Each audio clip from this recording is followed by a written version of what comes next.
Hoy vamos a ver un pasaje muy conocido del Antiguo Testamento que va a servirnos para aplicarlo a situaciones muy concretas de la vida cotidiana. Pero antes de eso, vamos a considerar todo lo que está pasando en resumen. Si ustedes leen las noticias y tienen la Biblia a la mano al tiempo, van descubriendo cómo se va desenrollando la madeja de esas profecías con respecto a los últimos tiempos, lo que está pasando en Israel, en el Medio Oriente, pero lo que está pasando también en nuestras casas y alrededor de los nuestros. ¿Cuántas personas están en este momento con enfermedades complicadas, con situaciones familiares también complejas y con situaciones económicas duras? Tenemos que aprender a mirar todo esto a la luz de la palabra de Dios para entender que es un tiempo de preparación, como le hemos venido diciendo en los últimos años. Es el tiempo de santificación y el Señor nos santifica con su poder a través de las circunstancias que nos toca vivir. Antes de entrar en el pasaje que comentaba hace unos minutos, vamos a mirar un pasaje que está en la primera de Corintios, capítulo 10, versículos 11 al 13, que sirve como introducción al tema que vamos a ver hoy. Primera de Corintios 10, 11 al 13, voy a leerlo todo. Esas cosas le sucedieron a ellos como ejemplo para nosotros. Se pusieron por escrito para que nos sirviera de advertencia a los que vivimos en el fin de los tiempos. Si ustedes piensan que están firmes, tengan cuidado de no caer. Las tentaciones que enfrentan en su vida no son distintas de las que otros atraviesan.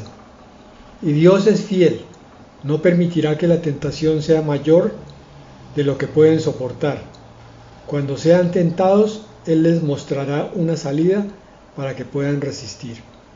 Bueno, amén, porque este pasaje es una brújula para nuestras situaciones complicadas. Tres preguntas con respecto a esto.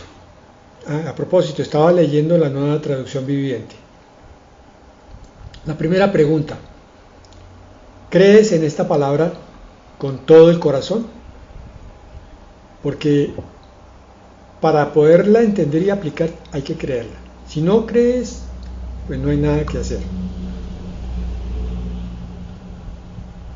Si crees, ¿quieres crecer en entendimiento aplicando esto a tu vida? De forma tal que los conflictos que se te presentan sirvan para crecimiento y no para caer agobiados por ellos. Y la tercera pregunta: ¿quieres vivir en la presencia de Dios por hacer lo que Él te enseña a través de esta palabra? Bueno, esperamos obviamente que las respuestas hayan sido positivas a todo, porque vamos a analizar este pasaje de 3 versículos, del 11 al 13, de la primera de Corintios 10, y vamos a descubrir que allí hay 6 planteamientos. Recuérdate que te dije: ¿crees? ¿Quieres crecer con esta palabra y quieres vivir en la presencia de Dios? Bueno, entonces, amén. Dice: estas cosas le sucedieron a ellos como ejemplo para nosotros. En este pasaje de la primera de Corintios 10 está nombrando algunas cosas del Antiguo Testamento, que es lo que nosotros vamos a hacer hoy. Entonces, las historias del Antiguo Testamento, según lo que dice el pasaje que estamos estudiando, nos sirven de enseñanza. Y por tanto tenemos que entender que no hay casualidades, que si algo ocurrió en el pasado y nos está ocurriendo a nosotros, es porque tiene un propósito y porque hay un Dios que controla todas las circunstancias. Es decir, lo primero que tienes que colocar en tu corazón es que lo que estás viviendo no es gratuito. Lo que estás viviendo no es algo loco, algo que por casualidad llegó a tu vida, sino que está causado por un propósito de parte de tu Señor, que es el que controla todo, para que podamos aprender de estos que están consignados en la Escritura. El pasaje que hoy vamos a ver tiene que ver con los israelitas. Podamos aprender de ellos, del pueblo de Dios, de Israel y de la palabra, cómo vivieron ellos y qué tenemos que hacer nosotros. Dice después, se pusieron por escrito estas cosas para que no sirvieran de advertencia a los que vivimos en el fin de los tiempos. Vea, el Señor nos tenía en su plan, aun cuando estaba escribiendo la Escritura a través de seres humanos. Él estaba dirigiendo estas palabras para toda la humanidad que quisiera creer en Él, pero específicamente, según este pasaje, para los últimos tiempos, o sea, para ti, para mí. Porque la palabra es enseñanza de vida. Enseñanza de vida. 2 puntos y aparte. Lees tu enseñanza de vida con frecuencia, porque una de las medidas para entender que quizás te está faltando leer la palabra o estudiarla más a fondo es que de pronto la vida te esté atropellando un poco más de la cuenta.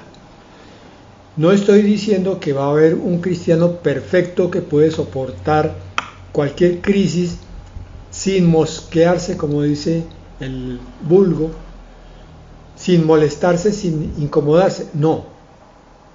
Hasta el más experimentado de los cristianos, hasta el más maduro, va a sufrir cualquier embate que llegue.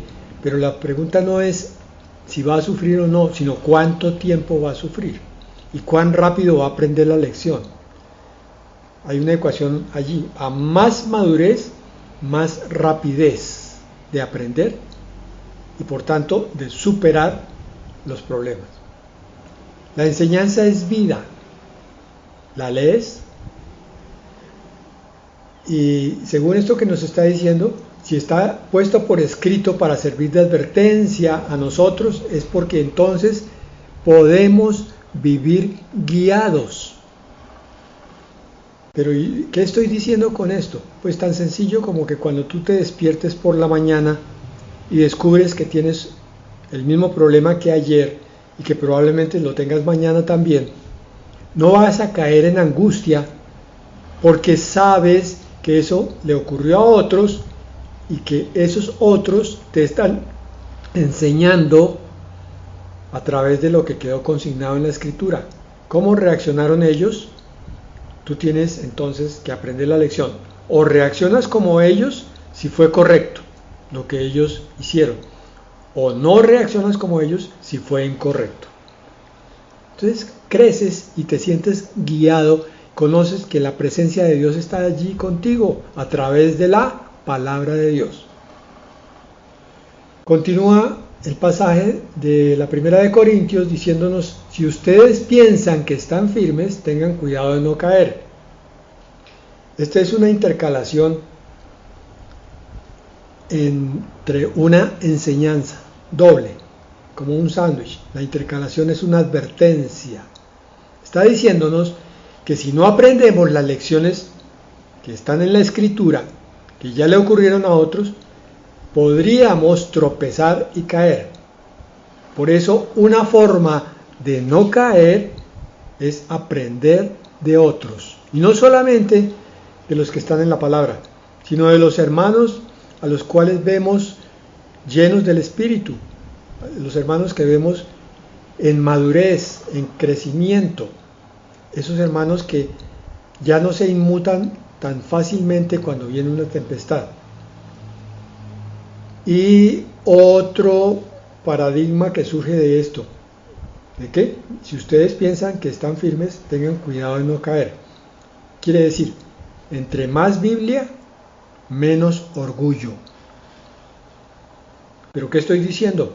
Que entre más estudies tú la palabra, te vuelves más dependiente de Dios y por tanto más y más humilde y sometido y rendido, tanto a Dios como a la verdad de Dios. Entonces tu vida empieza a discurrir de una forma mucho menos traumática a medida que va pasando la experiencia dura. Nos decía la primera de Corintios 10 en el versículo 13, las tentaciones que enfrentan en su vida no son distintas de las que otros atraviesan. En el mundo hay un dicho, mal de muchos, consuelo de tontos. Pero a través de este pasaje descubrimos que el mal de muchos es consuelo de humildes. Porque yo veo en la palabra que no soy solo yo el que está teniendo el problema. La palabra me dice que son muchos los que están atravesando dificultades muy parecidas, iguales incluso a las mías. Eso me sirve de consuelo porque entiendo entonces que estamos dentro del plan de Dios y conducidos de la mano de Dios. Mal de muchos, consuelo de humildes, para los que estudian la Escritura. Sigue la palabra, y Dios es fiel, no permitirá que la tentación sea mayor de lo que puedan soportar. Tu Dios es justo y bondadoso, no se te olvide cuando estés en la crisis.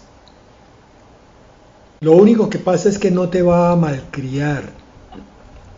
Entonces Él no te va a quitar todos los dolores que tengas, porque eso no te haría fuerte, sino débil. Va a permitir que haya ciertos malestares en esta Biblia, entre otras muchas razones, para que eches de menos tu patria celestial. Pero también para que te vuelvas fuerte, saques músculo espiritual, como un marinero que ha pasado por varias tempestades. Te vas volviendo más resistente y al mismo tiempo esa resistencia va dando fruto para que con esa consolación que tú recibes vayas a otros y le des lo mismo, el consuelo. Y termina el pasaje que está en consideración como introducción diciendo, cuando sean tentados, cuando tengan una prueba, Él les mostrará una salida para que puedan resistir. ¿Ok? Según esto, lo que se trata es de mantener los ojos del Espíritu abiertos. Porque en el Señor todo laberinto tiene una salida. Y el propósito es enseñar, no castigar. Por tanto, la salida va a estar allí. Pero tenemos que, digo yo, estar atentos porque a veces el Señor nos está mostrando la salida y somos nosotros los que no la tomamos. No decimos que no la vemos, no la comprendemos. Y a veces inclusive sacamos ganancias secundarias del dolor. Por ejemplo, que nos digan, pobrecito, cómo sufre, hay que darle una oración de ayuda porque siempre se vuelve débil. Cada golpe que recibimos tiene un propósito y es que el siguiente golpe sea menos fuerte y el siguiente todavía menos. Que crezcamos en medio de la dificultad. Bueno, entonces, con esta palabra podemos entender varias cosas. Primero, que cuando yo pregunto, ¿y por qué a mí me está pasando esto?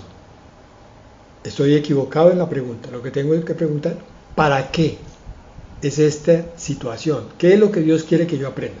Segundo, dejar de decir, Señor, estoy solo en esto, entendiendo lo que acabamos de ver en el pasaje de la primera de Corintios 10, que muchos están atravesando por lo mismo.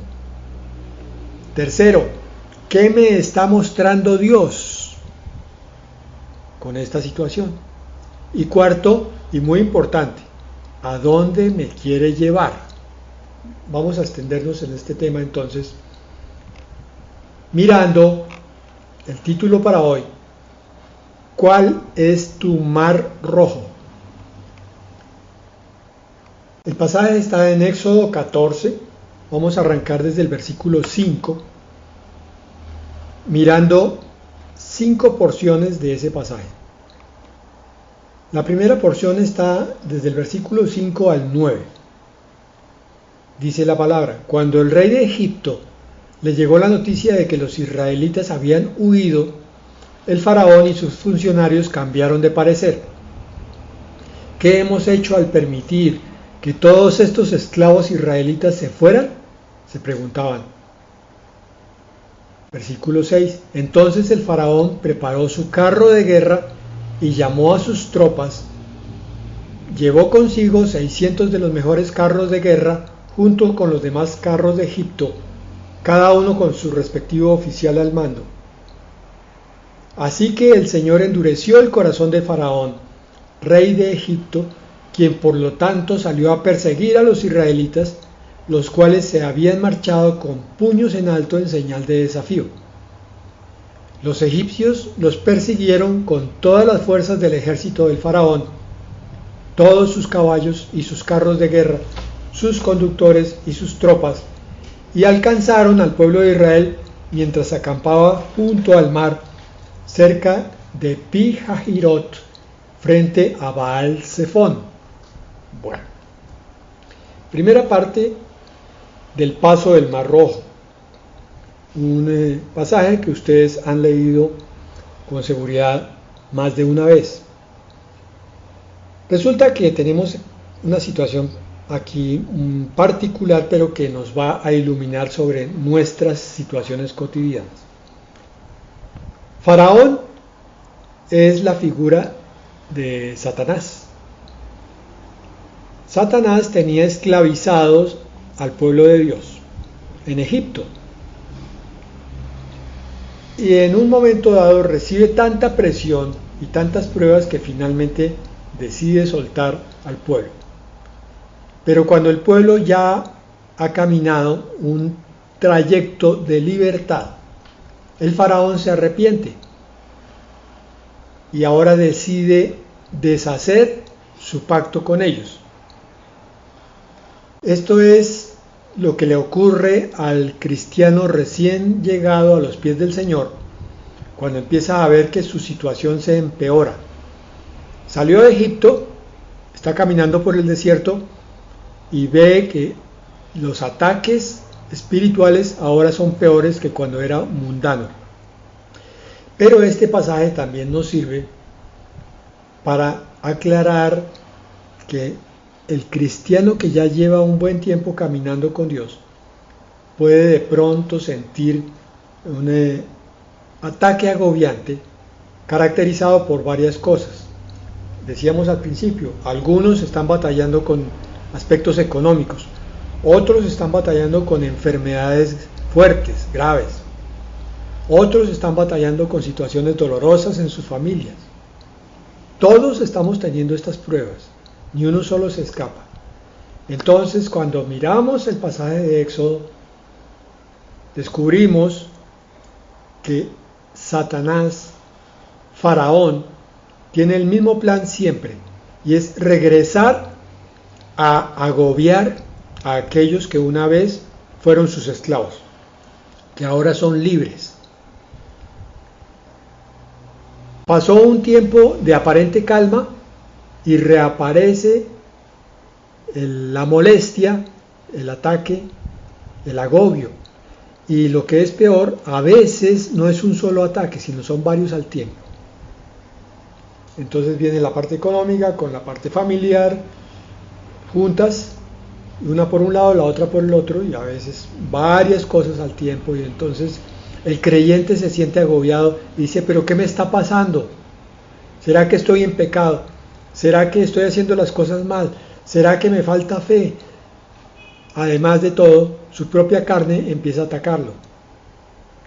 Pues bueno, vamos a mirar que hay una gran enseñanza de parte de este pasaje para nosotros. Aquí entonces tenemos que el pueblo de Dios está entre dos fuegos. Por un lado, el mar que le cierra el paso, el mar rojo, y al otro lado está el enemigo, el egipcio, enfurecido. Y en medio está el pueblo de Dios. Está arrinconado, acorralado. Por eso es que en estos momentos es cuando uno pregunta, pero ¿por qué a mí? Cuando en realidad debe estar preguntándose, ya lo dijimos, ¿para qué? Aquí ya debemos empezar a entender que estamos caminando desde la esclavitud de Egipcio a la libertad de la tierra prometida. Algunos todavía están en el desierto, otros ya están cercanos a la tierra prometida, a la paz y al reposo de Dios. Pero Satanás no suelta en sus ataques a ninguno hasta que abandone este mundo, ese creyente. Incluso hay descripciones de batallas cuando el creyente está entregando su alma al Señor. Por eso es que la palabra nos advierte que debemos siempre estar velando contra el león rugiente que anda buscando a quien devorar, porque él no pierde oportunidad de tratar de coger desprevenido al creyente y hacerlo regresar a Egipto. La siguiente porción está en Éxodo 14, versículos 10 hasta el versículo 14. Aquí vamos a ver que el pueblo de Dios se asusta ante las circunstancias que se han complicado. Versículo 10. Mientras el faraón se acercaba, los israelitas levantaron la vista y se llenaron de pánico al ver que los egipcios los alcanzaban. Entonces clamaron al Señor. Miren estas dos cosas. Importante. Pánico versus clamar al Señor. Y le dijeron a Moisés, ¿por qué nos trajiste aquí a morir en el desierto? ¿Acaso no había suficientes tumbas para nosotros en Egipto? ¿Qué nos has hecho? ¿Por qué nos obligaste a salir de Egipto? ¿No te dijimos que esto pasaría cuando aún estábamos en Egipto? Te dijimos, déjanos en paz, déjanos seguir siendo esclavos de los egipcios. Es mejor ser un esclavo de Egipto que un cadáver en el desierto. Hasta ahí. Ese pasaje nos describe una mentalidad muy particular, que es el perfil del esclavo, el que tiene corazón de esclavo, que aunque le ofrezcan la libertad, no quiere caminar como libre, no quiere aprender a ser libre, quiere mantenerse en sus costumbres muy arraigadas, pero ya obsoletas, ya no le sirven y sin embargo no las suelta. Tenemos que ser vigilantes en nuestro corazón con ese espíritu que viene a atormentar nuestras vidas, el corazón de esclavo, la costumbre de esclavo, porque el Señor nos llamó a libertad. El Señor dijo que con esa libertad entenderíamos la verdad. Es importante que cada creyente examine sus costumbres, sus rutinas y sus formas de reaccionar para descubrir rezagos de Egipto en el corazón. Aquí, al principio parecía que iban a tomar una actitud adecuada. Dice, tuvieron pánico, eso es normal, pero inmediatamente clamaron al Señor. Pero ese clamor al Señor no les duró casi nada. No oraron suficientemente, sino que inmediatamente empezaron a renegar del líder que Dios les había puesto. Entonces se produce un reniego principalmente del Señor Jesucristo. Pero si yo soy cristiano, ¿por qué mi vida es así? Ahí estoy renegando de Cristo. Y cuando no lo hago de Cristo, pues por lo menos reniego del pastor. Él es el culpable, es que no me está enseñando. Cuando no hemos descubierto todavía, no hemos mirado, no hemos querido ver que hay una parte en nuestro corazón que está dañada, que se llama espíritu de esclavo. El versículo 13 y 14 es la respuesta de Moisés a esto. Moisés les dijo: no tengan miedo, solo quédense quietos y observen cómo el Señor los rescatará hoy. Estos egipcios que ahora ven, jamás volverán a verlos. El Señor mismo peleará por ustedes, solo quédense tranquilos. Bueno, entonces Moisés viene con la enseñanza. El siervo de Dios, el ministro de Dios, se para en el púlpito y le dice al pueblo de Israel: quédense quietos y verán la obra de Dios. Pero no hay que confundir ese quedarse quieto. No es no hacer absolutamente nada. Es aquietar el corazón y la mente afiebrados con tantos pensamientos tormentosos, de latigazos, y más bien enfocarse en las cosas de arriba, como hemos aprendido, mirando las cosas que son de Dios y haciendo lo que Dios pide que sea hecho. ¿Cuántos casos de desesperación hemos sufrido a lo largo de nuestra vida cristiana? Pues muchísimos. Pero es de esperar que esa desesperación cada vez sea menor. ¿Qué haremos entonces con la desesperanza?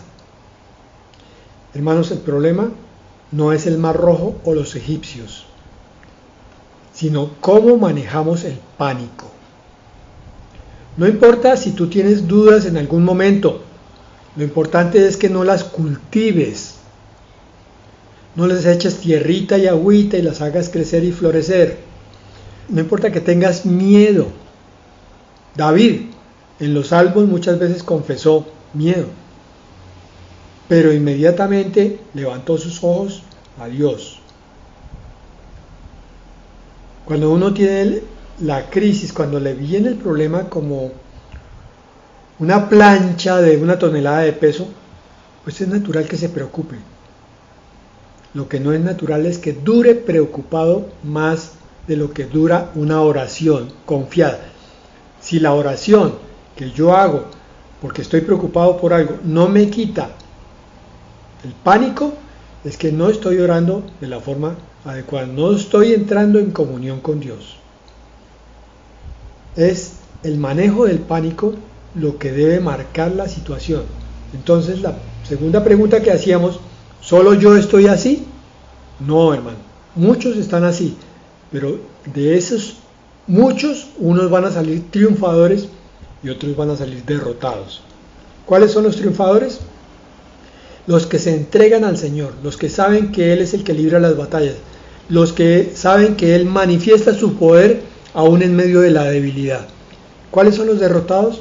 Los que dudan, los que consienten su miedo, no lo sacan, los que oran sin fe, porque no confían en el Espíritu Santo que mora en ellos. Es normal que haya recaídas, insisto en esto, yo no estoy diciendo que el cristiano maduro sea un Superman, un hombre de acero. Estoy diciendo que el cristiano maduro, cada vez sus crisis son más pequeñas, más rápidas pasan. Tercera porción del capítulo de Éxodo 14. Podemos llamarla entonces Dios actúa. Versículos 15 al 21. Luego el Señor le dijo a Moisés: ¿por qué clamas a mí? Dile al pueblo que se ponga en marcha. Voy a aclarar de una vez este versículo. Parece un poco confuso. El Señor le está diciendo: ¿por qué oras a mí en este momento de necesidad? Entonces, ¿qué tengo que hacer? ¿Sí oro o no oro? Sí, hermano. Seguramente ya habían clamado, lo vimos en el pasaje anterior, Moisés ya había clamado, pero es que hay un momento para clamar y un momento para actuar. Uno no puede decir, es que estoy orando y por eso no estoy haciendo absolutamente nada. Por eso el Señor le hace el reclamo. Ya no es tiempo de orar. Ya oraste, Moisés. Ya oí tu ruego. Ahora yo estoy aquí. Ahora es el momento de que empieces ¿a qué? A caminar conmigo. Yo me voy a mover, dice el Señor, y tú te vas a mover conmigo. Por eso dice en el versículo 16, toma tu vara y extiende la mano sobre el mar. Recuerden que bíblicamente la mano es el símbolo de la acción. Así como el pie es el símbolo del caminar, la mano actúa, toma, coge, lanza. Entonces el Señor le está diciendo aquí, extiende tu mano es, actúa ahora porque ya oraste, creyendo en fe que yo te voy a ayudar. Divide las aguas para que los israelitas puedan pasar por el medio del mar pisando tierra seca. Yo endureceré el corazón de los egipcios y se lanzarán contra los israelitas. Pero ¿cómo así, Señor? Estamos orando para que tú nos ayudes y resulta que tú dices que vas a endurecer el corazón de los egipcios. Sí, porque el propósito de Dios es que su gloria se manifieste. Y entre más grande sea la oposición, más grande va a ser su gloria. No está diciendo que no va a haber victoria. Entonces, estoy orando y parece que se empeora la situación. Tranquilo, hermano, no te afanes. Dice en el versículo 17 de la segunda parte, la grandeza de mi gloria se manifestará por medio del faraón y de su ejército, sus carros de guerra y sus conductores. Oye, pueblo de Dios, la gloria del Señor se va a manifestar cuando más fuerte veas el problema. Cuando más grande, cuando más aplastante te parezca, es cuando Dios va a partir ese mar en dos. Y tú vas a poder pasar.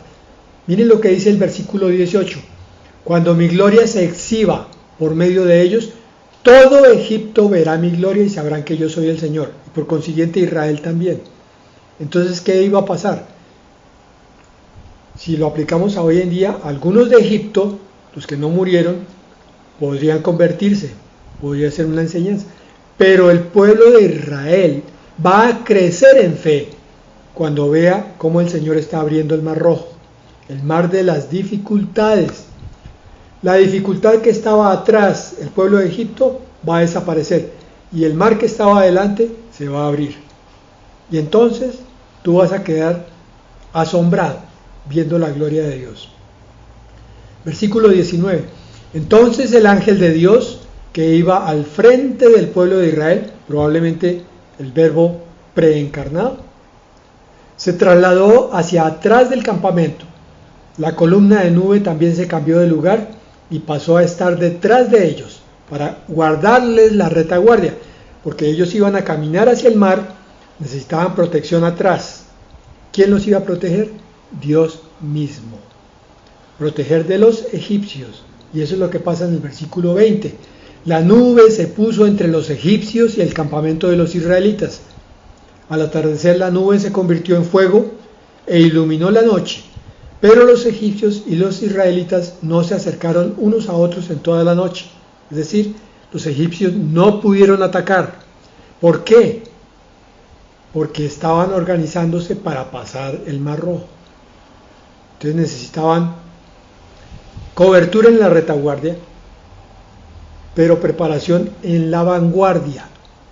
Iban a actuar y Dios junto con ellos iba a hacer que esta batalla fuera gloriosa. Versículo 21. Luego Moisés extendió la mano sobre el mar. Miren, otra vez, la mano actuando. Y el Señor abrió un camino. Cuando el Señor te diga, tranquilo hijo, observa cómo yo actúo, no es para que te quedes acostado o sentado, sino para que te levantes y hagas lo que el Señor te muestra que hagas. Y el Señor abrió un camino a través de las aguas mediante un fuerte viento oriental. El viento sopló durante toda la noche y transformó el lecho del mar en tierra seca. ¿Te acuerdas cuál era el título? ¿Cuál es tu mar rojo ahora? Ya Dios está actuando aquí. Esta es la hora de actuar, pero no solo, sino junto con Dios. ¿Qué me está mostrando Dios? ¿Qué no he hecho en esta dificultad que estoy teniendo? ¿Qué tengo que hacer? Cuarta porción. Lo que el pueblo de Dios tiene que hacer ante la dificultad. Éxodo 14, 22 al 26. Entonces el pueblo de Israel cruzó por en medio del mar caminando sobre tierra seca con muros de agua a cada lado. Vean esto, no es que Dios haya levantado al pueblo y lo haya pasado de un lado al otro y el pueblo no hubiera tenido que hacer nada. Dios hace el 90% de lo divinamente imposible y nosotros hacemos el 10% de lo humanamente posible. Trabajamos hombro con el Señor, por eso se dice caminar con Dios. Él da un paso, yo doy otro. Entonces los egipcios, con todos los carros de guerra y sus conductores y con los caballos del faraón, persiguieron a los israelitas hasta el medio del mar. El Señor quitó la protección porque ahora iba a hacer otra obra diferente.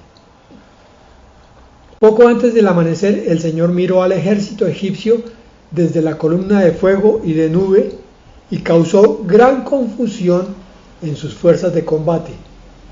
Torció las ruedas de los carros para que les resultara difícil manejarlos. Salgamos de aquí, alejémonos de los israelitas, gritaban los egipcios.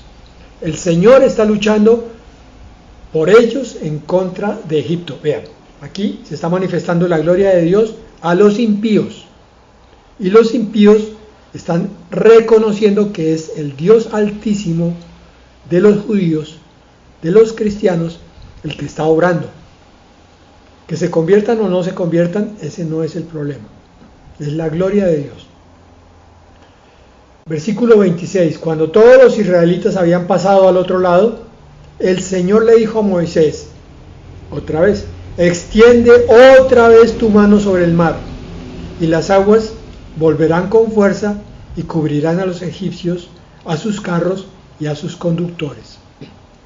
Fíjate que no es como se predica por ahí en algunas partes. No, usted tenga fe y espere. No, hermanos, hay que hacer cosas.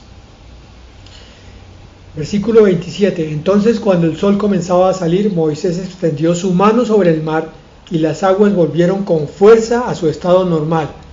Los egipcios trataron de escapar, pero el Señor los arrastró al mar.